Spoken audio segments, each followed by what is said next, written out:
Tra un mese si svolgeranno le elezioni per comporre il board che guiderà il Comitato regionale siciliano FIPAV Pallavolo nel quadriennio 2021-2024, in programma il prossimo 28 febbraio nell'ambito dell'Assemblea Periferica Ordinaria FIPAV Sicilia. Tra i candidati che hanno deciso di scendere in campo e di partecipare all'elezione c'è anche l'agrigentino Nino Di Giacomo, che vuole portare una ventata di rinnovamento all'interno della pallavolo Sicilia, coinvolgendo in particolare i club siciliani.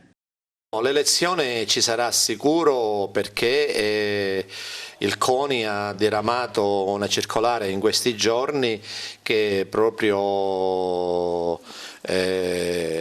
ci comunica che il giorno 28 ci sarà la regolare assemblea autorizzata dal governo per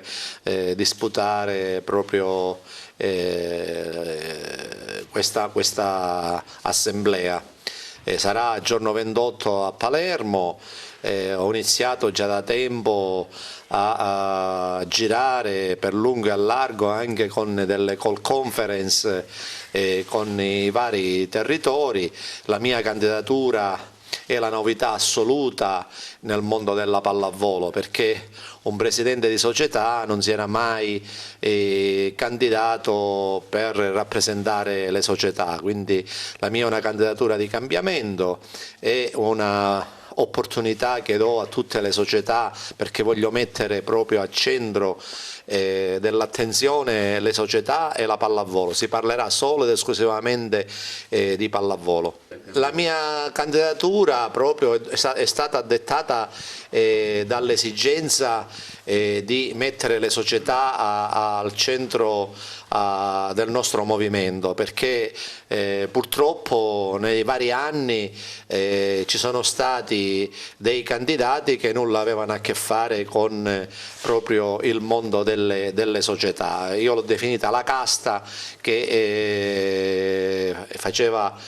attorno a loro un cerchio magico e che nessuno era mai riuscito a scalfire questa casta. Io mi auguro che le società siano con me per sviluppare un processo di innovazione del nostro mondo, perché uscire dalla pandemia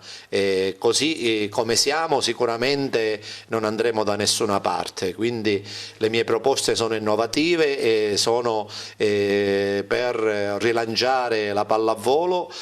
con un dialogo costante, con una qualificazione dei vari settori che ci sono attorno al nostro movimento, quindi innovazione, dialogo, queste sono proprio le basi per un rilancio della pallavolo, iniziando dai bambini, dai giovani, dal reclutamento e dalla ristrutturazione dei campionati e da iniziare a fare un discorso di marketing per il brand di Sicilia per far sì di reperire risorse per investirle proprio sul nostro movimento.